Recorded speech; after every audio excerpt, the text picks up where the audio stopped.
Boogie wasn't outside. Ain't nobody was outside recording. Yeah. So I'm like, you know what, man? I have a chance. So I went and I just bought a camera and I spoke to Grim. We got together and we was like, yo, fuck it, we're gonna do it.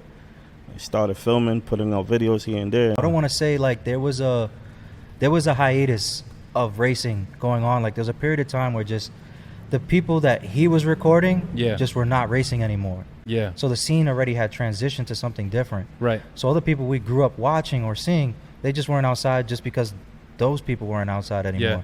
And now more of the local kids growing up are starting to race. So when we saw that opportunity, it was like, hey, look, we're the new bloods in the scene.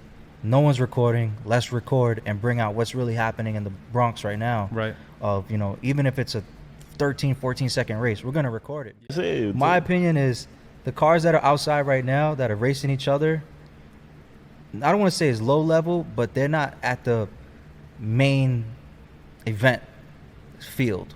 And not to wait to knock anyone's car or their build, but they don't have enough backing to make it like a big thing. It's just people racing each other from neighborhoods. Mm-hmm. Yes, they're racing. Who, me? But if you don't got people from other cities coming over here to come race you, then you're not a big enough name yet. And that's my opinion. A lot of these people that are outside right now is just doing their thing. You think it's not even because of what they do. It's just the image that they brought to our side. right? They combine both of us together. Yeah. That's when I see an issue. Other than that, that should look fun. Enjoy. Y'all want to kill each other? Fine. But honestly, bro, when they involve the drag racing and put everything together, that fucked everything up. They make a lot of those big task force because of them, not because of us. Our stuff takes what, 14 seconds? 14 seconds when is the last time you seen somebody die from drag racing? A couple years, maybe like 2 years ago. Yeah, but where? It was on. I don't know if it was on a Parkway. Yes, yeah, I've definitely seen that video where they were lined up and there was like a truck. Nobody died. Nobody died in that. Nobody died. But he was fucking. That's not even compared because he was. What was he doing? He was filling his tire. He was checking his tire pressure. Only off the hands. Chase the race is only off the hands. Only off the hands. On the light, that don't work. You know, Right. Everyone wants to go on when the light turns green at the track. Yeah. If you leave before that light turns green at the track, you lose. like, let's say the other guy eyesight is not that good, and you just a little flinch, you already move. I could leave. Yes. What's gonna happen? So it's an advantage when it comes to back in the days. Yeah. I'm 33. He basically old as fuck too. So what I'm trying to say is we came from a different era of racing or seeing people racing. They came from our era of seeing us racing. So whatever they doing is an image of what we put out.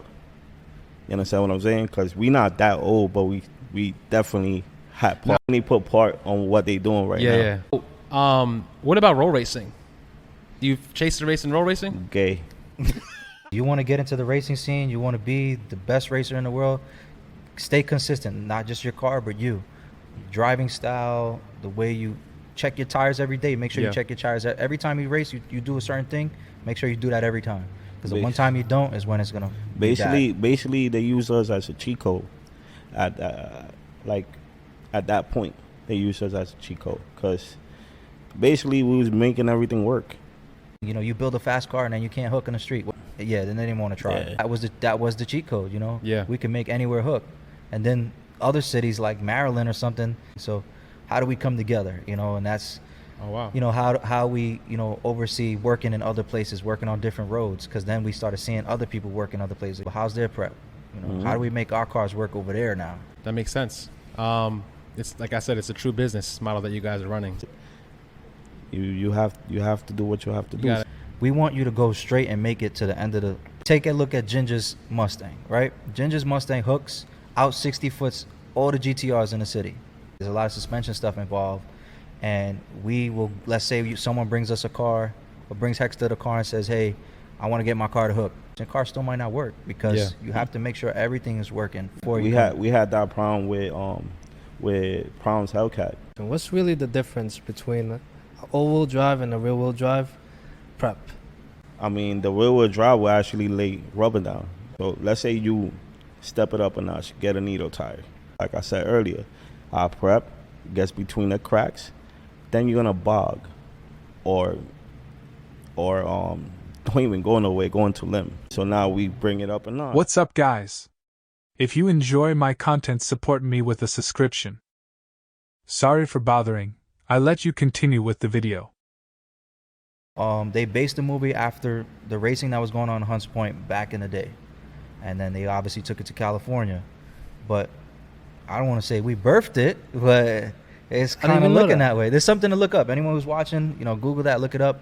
It's cool information just to know that something, they took it to Cali, but that's New York history. Yeah, that's crazy. In my opinion, that's New York history. That's dope. I didn't even know that. I cherish the older times, I'll say, but everyone with the cameras and, for the clout, racing for the clout, because everybody wants to be Instagram famous. It's really annoying. I feel like, I guess I'm more mad about it because I feel like people lost the passion when it comes to racing. They just want to race to be popular. Now, when I was racing because I thought it was fun and I loved cars. Yeah. These guys are racing because they want to be the man. It's not because they're building their car in their house on their own. They're taking it. You buy a car, you buy a 340, you drop it off at the shop, you pick it up, you race it, you hold the brake and the gas, and you win. That's all people are doing. Yeah. There's no emotional attachment when it comes to the build. I want to race my 10-second car and everyone know me on Instagram. So can you explain like the different types of prep? Because there's like LC7, LC5, like. Nah, not our own mix. Okay. It's a certain way that burns. So how do you prep the street to make sure that you get the best traction? Like, what is the procedure for like when you're prepping a run? Well, New York is a little different. You don't have all day to stay there in one row and prep for 10 minutes. So first thing is getting everything out fast as you can. Sprayer got to be on deck. So that's what you lay down first? Yeah, the whiter it is, the better. Okay. I have a torch right behind it just to keep it heated, like basically cooking it for the floor because it's already rubber on the floor. Putting that extra spray on it, that extra spray actually makes it sticky. So after the burnout and everything, you'll be able to leave properly. Our biggest form of getting the content out there or even just pushing what was happening was through genuinely what was going on in the streets. Okay. Whether it was a car meet, whether it was people just hanging out, we were outside. Yeah. And we wanted not necessarily to push that envelope, but we stood tapped in on what's happening in the street. You weren't only going to see us if there was a race. Right. You might see us at the McDonald's hanging out. You might see us, at a car meet just to talk. You might see us hanging around one of our shops, working, doing something. Yeah. So we were people you could physically see outside on a regular day. Right. And I felt like that made it more relatable to some of, not even just street kids, but kids in general that want to get into racing.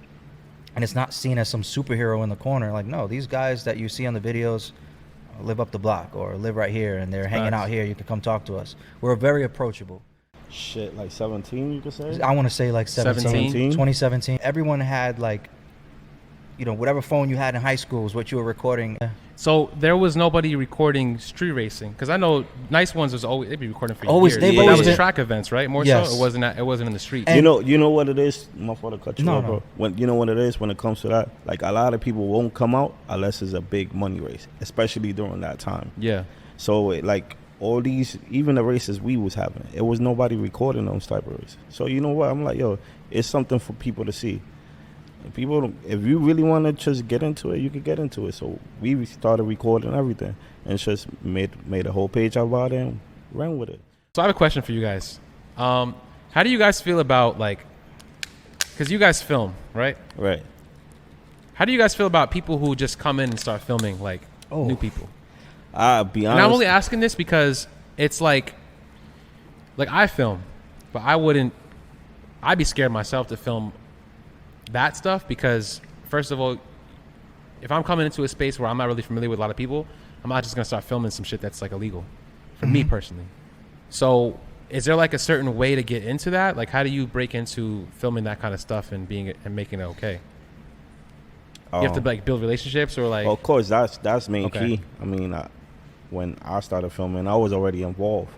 So I didn't have to go through that process. Right. Understand? And I wanted to have a muscle car, but mother told me if I get a fucking muscle car, I'm going to crash and die. So she figured she's going to get me a Japanese car. You get a little JDM car. And, yeah, okay. Joke's on her. It was a turbo car. So facts. I still built it, still did my thing.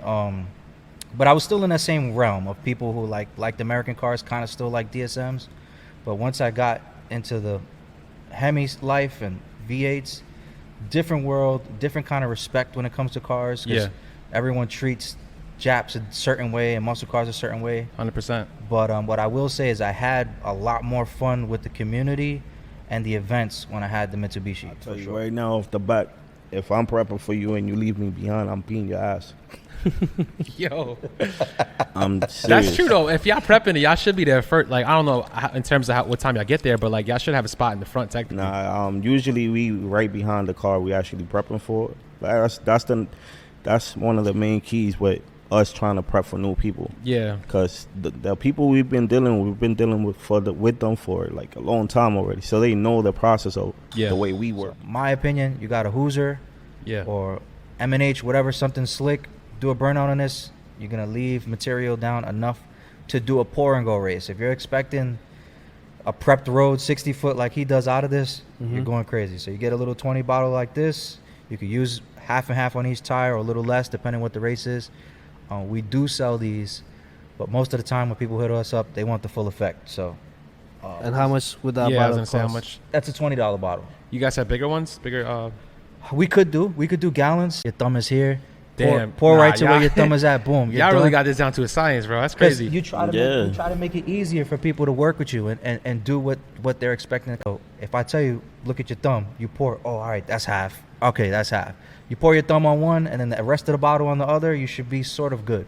Yeah. Good Like build enough. relationships or like. Of course, that's main Okay. key. I mean, when I started filming, I was already involved, so I didn't have to go through that process. Like other people might be a longer process, or you might have to ask questions like, "Oh, can I put a camera on your car?" Or "It's okay for me to film." Back in the days, I remember I used to see you with a camera. They slap that shit off your hand. Damn. You understand? Like, if you're not known or if you're not a certain name, why are you filming me? I'm gonna feel like it's either you're giving it to the cops or you're doing some dumb shit with you're not filming. So nowadays anybody should just, I think anybody could jump in the ring. grab a camera and just go film. And listen, when it comes to our cars, bro, you're not putting a GoPro in our shit. Yeah, that's point blank. There's no cameras going on a GSF car at all.